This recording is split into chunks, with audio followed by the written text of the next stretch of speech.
జాతీయవాద జర్నలిజానికి అసలైన వేదిక నేషనలిస్ట్ హబ్ ని సబ్స్క్రైబ్ చేసుకోండి. నోటిఫికేషన్స్ కోసం బెల్ ఐకాన్ పై క్లిక్ చేయండి. కిషోర్ గారు, నెంబర్ అయితే ప్రధానమంత్రి గారు చాలా స్పష్టంగా ఈసారి 370కి మినిమం తగ్గకూడదంటూ చెప్పడం జరిగింది. సాధ్యమేనా, అచీవబుల్ అనుకుంటున్నారా? లేకపోతే ఆ మాత్రం పెట్టుకుంటే 330, 340 వరకు వచ్చి ఆగొచ్చు అనుకుంటున్నారా?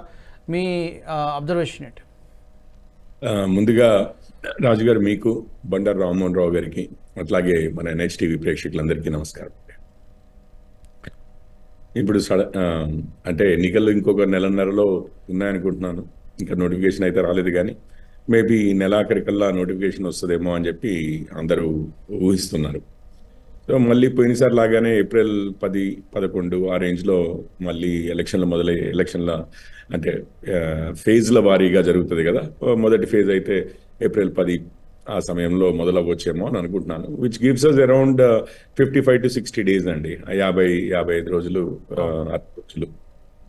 సో ఈరోజు పరిస్థితి చూస్తే మొన్నే 8 నెలల క్రితం, అంటే పోయిన సంవత్సరం జూన్లో ఇండి అలయన్స్ అని చెప్పేసి మొత్తము దేశంలో ఉన్న ప్రతిపక్ష పార్టీలు, అంటే దేశంలో ప్రతిపక్షాలు వివిధ రాష్ట్రాల్లో వాళ్ళు అధికారంలో ఉండొచ్చు కాక, కాంగ్రెస్ అధ్యక్షతన అనుకోండి లీడర్షిప్లో, ఇటు JDU కానివ్వండి, అటు మమతా బెనర్జీ గారి TMC కానివ్వండి, ఇటు అఖిలేష్ యాదవ్ గారు లీడ్ చేస్తున్న సమాజ్వాదీ పార్టీ కానివ్వండి, అటు ఫారూక్ అబ్దుల్లా, ఒమర్ అబ్దుల్లా గారు లీడ్ చేస్తున్న నేషనల్ కాన్ఫరెన్సే కానివ్వండి, అంతకుముందు శివసేన కానివ్వండి, ఉద్ధవ్ ఠాకరే, దాని తర్వాత నేషనలిస్ట్ కాన్ఫరెన్స్, ఇది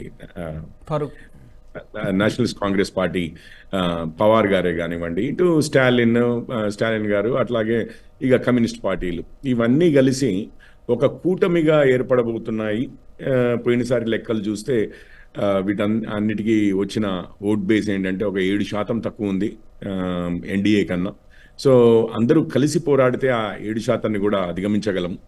వాళ్ళ ఉద్దేశం ఏంటంటే మోడీని గద్దె దించాలి అన్న దాంతో, ఆ నినాదంతో మొదలుపెట్టి, ఎందుకంటే అప్పటికి కూడా ఆశాజనకంగానే వారంతా వారి లెక్కల ప్రకారం అట్లీస్ట్ 10 సంవత్సరాలు అవుతుంది ఈ 24 కల్లా మోడీ గారు అధికారంలోకి వచ్చి 10 సంవత్సరాలు వస్తుంది చేయబట్టి, 10 సంవత్సరాలు ఎవరు పరిపాలించినా ప్రజా వ్యతిరేకత అయితే కూడగట్టుకోవాలి ఒకటి.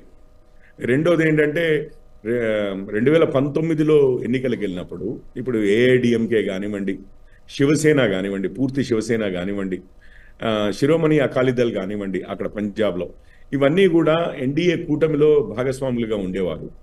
2019 తర్వాత, ఎన్నికల తర్వాత NDAని విడనాడారు. ఈ శివసేన కానివ్వండి, అటు AIDMK కానివ్వండి, అటు శిరోమణి అకాలీదళే కానివ్వండి, ఇంకా కొన్ని చిన్న పార్టీలే కానివ్వండి. సో అటు NDA బలహీనపడుతోంది, ఇటు ప్రజా వ్యతిరేకత ఎనీవే 10 సంవత్సరాలు అవుతుంది కాబట్టి గ్యారంటీగా యాంటీ ఇన్కంబెన్సీ అది పెరిగిపోతూనే ఉంటుంది. అంతకుముందు ఈ ప్రతిపక్ష పార్టీలన్నీ కూడా ఏవైతే మోడీ గారిని, BJPని వ్యతిరేకిస్తాయో అవన్నీ విడివిడిగా పోటీ చేశాయి చేయబట్టి ఒక 7% గ్యాప్ వచ్చింది. కానీ ఇంతలోపల NDA వీక్ అయింది, ప్రజా వ్యతిరేకత పెరుగుతుంది ఎట్లాగూ, అండ్ మేమందరం కలిసి వస్తే ఆ 7%ని అధిగమించడం పెద్ద విషయం కాదు అన్న భావనతో ఇండి కూటమి మొదలైంది.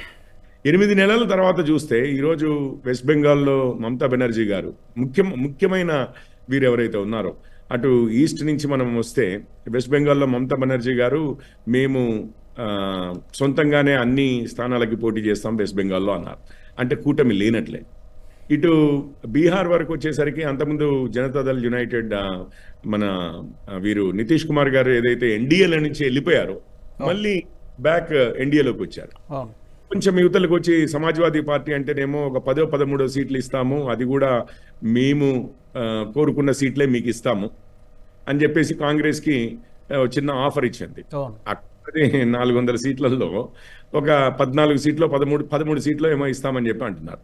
అంటే ఇది పొమ్మన లేక పొగబెట్టడం అన్న టైప్లో, ఇక ఆ విధంగా అవమానిస్తే వాళ్ళే వెళ్ళిపోతారులే, మనమే బయటకు వచ్చామని చెప్పుకోవాల్సిన అవసరం లేదు అన్న విధంగా ఉంది వారిది. ఆప్ చూస్తే ముందుగా పంజాబ్లో మేమే మొత్తం 13 సీట్లకి మేమే పోటీ చేస్తామని చెప్పి భగవంత్ సింగ్ మాన్ గారు అన్నారు.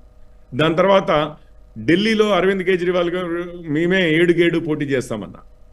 దాని తర్వాత ఏదో మళ్ళీ ఎవరో అందులో నుంచి ఒక్క సీట్ ఇస్తే కాంగ్రెస్కి అన్న టైప్లో. సో అది కూలిపోయింది. అంటే ఇటు ఆప్ కానివ్వండి, 2 రాష్ట్రాల్లో అధికారంలో ఉన్న 2 రాష్ట్రాలు, ఒక రాష్ట్రము యూనియన్ టెరిటరీ అనుకోండి, బట్ విత్ అసెంబ్లీ అధికారంలో ఉన్న ఆప్ కానివ్వండి, అటు ఉత్తరప్రదేశ్ కానివ్వండి, బీహార్ కానివ్వండి, బెంగాల్ కానివ్వండి, ఈ ముఖ్యమైన నాయకులు ఎవరైతే ఉన్నారో, పార్టీలు ఏవైతే ఉన్నాయో ఈ ఇండి కూటమిలో, అవన్నీ మాకు మేమే వెళ్ళిపోతాము అన్న సందర్భం వచ్చేసింది. ఇది కాకుండా మొన్నటికి మొన్న గురువారం రోజు అనుకుంటా ఫరూక్ అబ్దుల్లా కూడా చెప్పేశారు, మొత్తము మేమే పోటీ చేస్తాము కాశ్మీర్లో, ఎవరికి కూటమిలో భాగంగా ఇంకా సీట్ల సర్దుబాటు అనేది ఉండదు అని చెప్పి. దాని తర్వాత ఏదో వారి అబ్బాయి ఒమర్ అబ్దుల్లా వచ్చేసి లేదు ఇంకా చర్చలు నడుస్తున్నాయని చెప్పారు. కానీ ఆయన క్లియర్గా చెప్పేశారు, మాకు మేమే పోటీ చేస్తాము, ఎవరితో అలయన్స్ ఉండదు అని. సో ఈ విధంగా మీరు చూస్తే దేశం మొత్తంలో ఇండి కూటమి ఏదైతే ఇండియా అనే పేరు పెట్టాము కాబట్టి అవతల వాళ్ళు అసలు మమ్మల్ని క్రిటిసైజ్ చేయడానికే వెనకాడాలి, భయపడాలి, ఎందుకంటే మమ్మల్ని క్రిటిసైజ్ చేసే దేశాన్నే క్రిటిసైజ్ చేసినట్టుగా ఉంటుంది అన్న టైంలో ఏదైతే మొదలు పెట్టారో అట్టహాసంగా, అది 8 నెలలు అయ్యేసరికి మొత్తం కుప్పగూలిపోయిన దాఖలాలు కనిపిస్తున్నాయండి. ఇక మిగిలిన తమిళనాడు అంటారా, అక్కడ పెద్దగా అంతకుముందైనా కానీ కలిసే ఇది ఉన్నారు కాంగ్రెస్ వారు, డిఎంకే వారు. ఈరోజు కొత్తగా అక్కడ కాంగ్రెస్కి వచ్చేది ఏమీ లేదు, లేదా స్టాలిన్ గారు కొత్తగా ఈరోజు దీంట్లోకి వచ్చినట్టు పొత్తులోకి వచ్చింది ఏమీ లేదు. ఇక్కడ చూస్తే మహారాష్ట్రలో ఇటు శివసేన అంతకుముందు ఏదైతే వెళ్ళిపోయిందో కాంగ్రెస్తో ఎన్సీపీతో కలిసి ప్రభుత్వం ఏర్పరిచిందో, అందులో అసలు యాక్చువల్ శివసేన ఏమో వచ్చి ఎన్డీఏలో కలిసింది. మొన్ననే సుప్రీంకోర్టు కూడా చెప్పారు, ఇప్పుడు షిండే గారు బయటికి 2/3 కన్నా ఎక్కువ మంది ఎమ్మెల్యేలతో బయటకు వచ్చిన వర్గమే అసలు శివసేన అని చెప్పి. అట్లాగే అజిత్ పవార్ గారి వర్గమే అసలు ఎన్సీపీ అని కూడా చెప్పారు. ఇప్పుడు మిగిలింది ఎవరు? కేవలము ఫ్యామిలీ మాత్రం మిగిలాయి. శివసేనలో ఫ్యామిలీ అండ్ ఎన్సీపీలో ఫ్యామిలీ మాత్రము వాళ్ళు మిగిలిపోయారు. కానీ మిగిలిన వీళ్ళంతా యువతలకు వచ్చేసి ఎన్డీఏలో కలిసిపోయారు. సో మీరు దేశం మొత్తంలో ఎక్కడ చూసినా, అండ్ ఇవన్నీ కాకుండా మొన్ననే రాజస్థాన్, మధ్యప్రదేశ్, ఛత్తీస్గఢ్లో కాంగ్రెస్ ఓడిపోయిందండి. ఛత్తీస్గఢ్లో ఎవరు ఊహించలేదు అని అనుకున్నారు వారు, అట్లాంటి స్థలంలో కూడా వారు ఓడిపోయారు. ఇప్పుడు ఆఖరికి చూస్తే కాంగ్రెస్ ఆప్ 2 చోట్ల అధికారంలో ఉంటే కాంగ్రెస్ 3 చోట్ల ఉంది. ఒకటి హిమాచల్ ప్రదేశ్, రెండోది కర్ణాటక, మూడోది తెలంగాణలో. తనకు తాను స్వంతంగా ఇప్పుడు ఏదో ఎంకేతో ఇది ఉందో, జేఎంఎంతో అక్కడ జార్ఖండ్లో ఉంది అని అంటే అది వేరే విషయం. కానీ సొంతంగా అయితే 3 రాష్ట్రాలనే ఉంది. ఇప్పుడు 3 రాష్ట్రాల ఒక పార్టీ, 2 రాష్ట్రాల 2 వీటిలలో ఒక పార్టీ, ఇంకా మిగిలినవన్నీ ఒక్కొక్క రాష్ట్రంలో పార్టీలు. ఇవన్నీ చిన్న భిన్నం అయిపోయాయి. ఈ సందర్భంలో ఇంతవరకే కాకుండా ప్రధాన ప్రతిపక్షమైన కాంగ్రెస్ ఏదైతే ఉందో, అందులో నుంచి చీఫ్ మినిస్టర్ల తర్వాత చీఫ్ మినిస్టర్లు బయటికి వెళ్ళడము, సొంతగా పార్టీలు పెట్టుకోవడము, దాని తర్వాత ఎన్డీఏలోనే బీజేపీలోకి వచ్చి కలవడము మనం చూసాం. ఇటు గులాం నబీ ఆజాద్ గారు జమ్మూ కాశ్మీర్లో, అటు అమరీందర్ సింగ్ గారు పంజాబ్లో, ఇటు చవాన్ గారు మహారాష్ట్రలో నిన్నే వచ్చి కలిశారు 3-4 రోజుల. అటు బహుగుణ గారు అటు అక్కడ ఏది ఉత్తరప్రదేశ్లో, ఫార్మర్ చీఫ్ మినిస్టర్లు వీళ్ళందరూ కూడా. మన కిరణ్ కుమార్ రెడ్డి గారు ఆంధ్రప్రదేశ్ నుంచి, ఇట్లా 5 చీఫ్ మినిస్టర్లే వచ్చి కలిశారు. ఈ రోజు ఏదో న్యూస్ కూడా ఏదో అంటే ఏది కన్ఫర్మ్డ్ కాదు, ఏదో మీడియా వారు వారు ఇచ్చిన సమాధానాన్ని విశ్లేషిస్తూ మేబీ ఇతను ఉన్నారు కదా కమల్నాథ్ గారు మధ్యప్రదేశ్లో, ఆయన మాజీ ముఖ్యమంత్రి, ఆయన కూడా వెళ్ళి జాయిన్ అయిపోతాడేమో బీజేపీలో అని చెప్పి ఊహాగానాలు. సో ఇటు కాంగ్రెస్ పూర్తిగా పతనం అవ్వడము, వివిధ పార్టీలు ఏవైతే అంతకుముందు మోడీ గారిని ఎదిరించి బీజేపీని ఎదిరించి మేమే అధికారంలోకి వస్తామనుకున్న వాళ్ళు ఇది అయ్యే పని కాదు అని గ్రహించి ముందుగా మా రాష్ట్రంలో మా కోటలు ఏవైతే ఉన్నాయో వాటిని భద్రపరుచుకుంటే చాలు అన్న పరిస్థితిలో ఎవరిది వాళ్ళు ఇప్పుడు మాకు వేరే విషయాలు అవసరం లేదు. ఇప్పుడు మన రాష్ట్రంలో కూడా జరిగిందండి. ఇది బీఆర్ఎస్ వారు అంతకుముందు టీఆర్ఎస్ వారు బీఆర్ఎస్ అని చెప్పి మేము కూడా దేశం మొత్తం వెళ్తామని చెప్పి మహారాష్ట్ర, ఆంధ్రప్రదేశ్ అని చెప్పి, కర్ణాటక అని చెప్పి ఏదైతే మాట్లాడారో మొన్న ఎలక్షన్లు అయిపోయిన తర్వాత కామైపోయారు. ఇంకెక్కడ అసలు ఇక్కడ మనం ఉనికి మిగుల్చుకుంటే చాలు తెలంగాణలో అన్నట్టుగా ఎవరైతే బీఆర్ఎస్ ఈరోజు ఫీల్ అవుతోందో, అట్లాగే టీఎంసీ, ఎస్పీ, నేషనల్ కాన్ఫరెన్స్ వేరే వాళ్ళ గురించి ఆలోచించే ప్రసక్తి లేదు, ప్రస్తుతానికి మేము బతికుండాలి ముందు అన్న పరిస్థితిలోకి వాళ్ళు వచ్చారు. ఇవన్నీ చూస్తుంటే అంటే నేను అధికార పక్షం వైపు ఏమవుతుంది, బీజేపీ వైపు ఏమవుతుంది అని చెప్పట్లేదు, మేము ఎన్ని గెలుస్తాము, మా అంచనాలు ఏంటి, వీటి గురించి మాట్లాడాల్సిన అవసరం లేదు. ప్రతిపక్షమే క్లియర్గా చెప్తోంది కదా, మేము బతికుంటే చాలు ఈరోజు అన్న పరిస్థితుల్లోకి వెళ్ళిపోయింది మొత్తం ప్రతిపక్షం.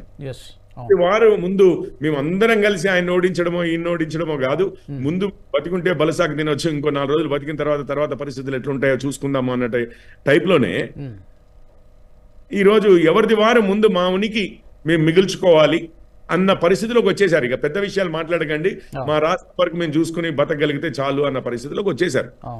టీఆర్ఎస్ పరిస్థితి దగ్గర నుంచి మొదలు పెడితే అన్ని రాష్ట్రాల్లోనూ అదే పరిస్థితి. సో ఈ పరిస్థితుల్లో మరి ఎవరికి వస్తాయి ఇవన్నీ సీట్లు?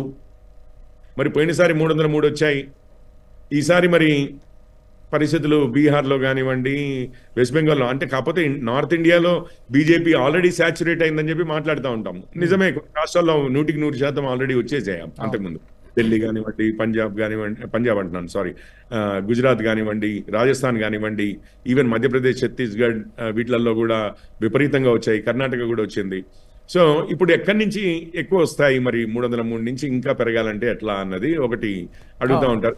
ఉత్తరప్రదేశ్లోనే ఒక 10-15 సీట్లు వచ్చే అవకాశాలు ఉన్నాయి. అట్లాగే మరి వెస్ట్ బెంగాల్ పరిస్థితి ఈరోజు మీరు చూస్తూనే ఉన్నారు ఎట్లా ఉంది పరిస్థితి అనేది. అక్కడ ఇటు బీహార్లో కూడా మళ్ళీ ఇండీ కూటమి బ్రేకప్ అవడం వల్ల ఒక సైకలాజికల్ దెబ్బ కూడా పడింది ప్రజల్లో కూడా. ఆఖరికి సోనియా గాంధీ గారే ఇంకా నేను రాజకీయాలు అంటే ఇక లోక్సభ నుంచి నేను పోటీ చేసి గెలవలేను, పోయినసారి మా అబ్బాయి చేశాడు ఇక్కడి నుంచి అమేఠీ నుంచి, ఈ 2 రాయ్బరేలీ అమేఠీ అనేవి మా కుటుంబంలోనే ఉంటూ వస్తున్న నియోజకవర్గాలు. నెహ్రూ గారు, ఇందిరాగాంధీ గారు, సంజయ్ గాంధీ గారు, రాజీవ్ గాంధీ గారు, సోనియా గాంధీ గారు, రాహుల్ గాంధీ గారు ఈ నియోజకవర్గాల నుంచే గెలిచారండి. అంతకు పోయినసారి అట్లాంటి రాహుల్ గాంధీ గారు అక్కడ ఓడిపోయారు, అమేఠీలో వాయనాడ్కి వెళ్ళిపోయారు. ఇప్పుడు వీరేమంటున్నారంటే మన తెలంగాణ నుంచి నాయకులు కొంతమంది కాంగ్రెస్ వాళ్ళు అడుగుతున్నారు ఇక్కడ వచ్చి రమ్మని పోటీ చేయమని చెప్పి అడిగారు మొన్నటి వరకే. కానీ సోనియా గాంధీ గారికి ఆ నమ్మకం కూడా ఉన్నట్లేదు. ఇక్కడ కాదు ఎక్కడ కాదు, కాంగ్రెస్ కి అది తనకు, కాంగ్రెస్ అధినేత్రి అనుకోండి ఒక విధంగా, ఇక వారిదే కుటుంబ పెద్ద కదా, వారికే ఎక్కడ గెలవాలన్నా సేఫ్ సీట్ ఉన్నట్టుగా తనకు అనిపించలేదు.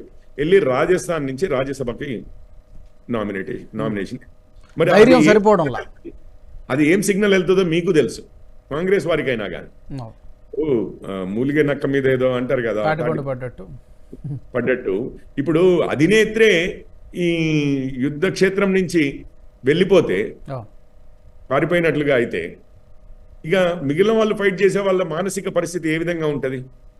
ఈరోజు మీరు ఇదే కాదు, ఈవెన్ రాజకీయ విశ్లేషకులే కానివ్వండి, మీడియాలో పెద్ద పర్సనాలిటీలే కానివ్వండి, అసలు ఈసారి మళ్ళీ మోడీ గారు వస్తారా లేదా అన్న చర్చ కట్టేశారు.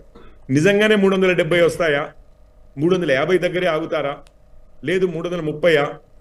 ఈ మాటలు జరుగుతున్నాయి బీజేపీకి. కానీ ఎన్డీఏకి మొత్తం మీద 400 వస్తాయా, లేకపోతే 380, 370 దగ్గర ఆగిపోతారా అన్న చర్చ మారిపోయింది. ఇంతవరకు నేను బీజేపీ ఏమంటుందని చెప్పలేదు, కానీ ప్రతిపక్ష పార్టీలు ఏమంటున్నాయి, రాజకీయ విశ్లేషకులు ఏమంటున్నారు, దాని తర్వాత మీడియా పర్సనాలిటీస్ ఏవైతే ఉన్నారో వారంతా ఏమంటున్నారు, రాజ్దీప్ సర్దేశాయ్ గారు లాంటి వారే కానివ్వండి, వారు ఏమంటున్నారు, ఇప్పుడు అయిపోయిందా, శేఖర్ గుప్తా లాంటి వారే కానివ్వండి, చర్చ అయిపోయింది అన్న టైప్లోకి వచ్చేసారు. సో ఈ పరిస్థితుల్లో మరి తప్పనిసరిగా నేను అనుకోవడం అయితే చాలా రాష్ట్రాల్లో అంతకుముందు 1 ఏమైనా వచ్చినా కాంగ్రెస్కే కానివ్వండి, అట్లాగే మిత్రపక్షాలు, కాంగ్రెస్ మిత్రపక్షాలు ఏవైతే ఉన్నాయో ఈ ఇండీ కూటమిలో అవన్నీ జాయిన్ అయినవే కానివ్వండి. ఇప్పుడు ఎన్సిపిఏ ఉంది ఫర్ ఎగ్జాంపుల్, లేకపోతే అక్కడ ఆర్జేడీఏ ఉంది, ఈ ఎస్పీఏ ఉంది, ఇవన్నీ కూడా కాస్త వీక్ అయ్యాయి. మొన్న రామజన్మభూమి ప్రాణప్రతిష్టని బాయ్కాట్ చేయడం అనేది చాలా పెద్ద తప్పిదం చేశారు అసలు యాక్చువల్లీ నిజంగా. దాంతో ఒక రకమైన ప్రజల్లో ఒక రకమైన కోపం అయితే తప్పనిసరిగా చాలా మంది ప్రజల్లో వచ్చింది. వారికి ఉన్న ఓట్ బ్యాంక్స్ ఏవైతే కాపాడుకోవాలని చేశారో ఆ ఓట్ బ్యాంక్స్ ఎప్పుడు వారితోటే ఉన్నాయి, బీజేపీతో ఎప్పుడు ఉన్నది లేదు. వారి దగ్గర ఉన్న కాపాడుకునే నేను అదే అంటున్నాను, మొత్తం మీద అపోజిషన్ పార్టీసే కానివ్వండి, రాష్ట్రాల్లో ఉన్న ప్రాంతీయ పార్టీలే కానివ్వండి, కాంగ్రెసే కానివ్వండి, ఇప్పుడు ఉన్నది కాపాడుకుంటే చాలు అన్న పరిస్థితుల్లోకి వెళ్ళిపోయారు. Defense సో లో పడిపోయారు. అండి డిఫెన్స్ పూర్తి డిఫెన్స్ లోకి వెళ్ళిపోయారు. సోనియా గాంధీ గారు రాజ్యసభ అక్కడి నుంచి ఫైల్ చేయడము ఇక ఆఖరి ఇది అయిపోయింది. ఏదో ఇక నాకు ఏజ్ పెరిగిపోయింది, నేను చేయలేకపోతున్నాను అంటున్నారు, కానీ మీకు తెలిసిన విషయమే వారు ఇప్పుడు నల్గొండ నుంచో ఖమ్మం నుంచో లేకపోతే రాహుల్ గాంధీ వాయనాడ్ నుంచో అని అంటే వాళ్ళు నామినేషన్ ఇస్తే చాలు అక్కడ కాంగ్రెస్ నాయకులు వాళ్ళని గెలిపించుకుంటారు. వారేమో వచ్చి రోజు ఇంటింటికి వెళ్ళి డోర్ టు డోర్ ఇదేమి చేయాల్సిన అవసరం లేదు వారు. సో అయినా కానీ తనకు సేఫ్ సీట్ ఉన్నట్టుగా అనిపించట్లేదు అన్నటువంటి స్టెప్ తీసుకున్నారు కాబట్టి మానసికంగా మాత్రం చాలా ఎఫెక్ట్ ఉంటుంది డెఫినెట్ గా. పూర్తిగా కుదేలైపోయాయి. ఇది ఆ తరుణంలో ఇంకా 50 రోజులు ఉంది. 50 రోజుల్లో ఏమైనా జరగచ్చు. నేను దాని గురించి ఏమనట్లేదు. రాజకీయాల్లో 50 రోజులు అంటే చాలా ఎక్కువ సమయము. సో ఏమైనా జరగచ్చు, కానీ ప్రస్తుతం ఈ రోజు ఉన్న పరిస్థితుల్లో అయితే అసలు ఆపోజిషన్ విదర్డ్ అవే అన్న టైప్లో, అంటే మొత్తము అసలు గాలి కొట్టుకుపోయింది అన్న టైప్లో ఏమీ చేయకుండానే ఇంకా మన క్యాంపెయినింగ్ అంటే ప్రచారం మొదలుపెట్టకుండానే అంతా అయిపోయింది అన్న ఫీలింగ్ లో అది పరిస్థితి. ఈ వీడియో మీకు నచ్చినట్టయితే లైక్ చేయండి, 10 మందికి షేర్ చేయండి, అలాగే కామెంట్ల రూపంలో మీ అభిప్రాయాలను మాతో పంచుకోండి. Nationalist hub group of channels ను సబ్స్క్రైబ్ చేసుకుని తెలుగునాట జాతీయవాద జర్నలిజాన్ని ప్రోత్సహించండి. ఈ వీడియో కింద ఉన్న బెల్ ఐకాన్ పై క్లిక్ చేయడం మర్చిపోవద్దు.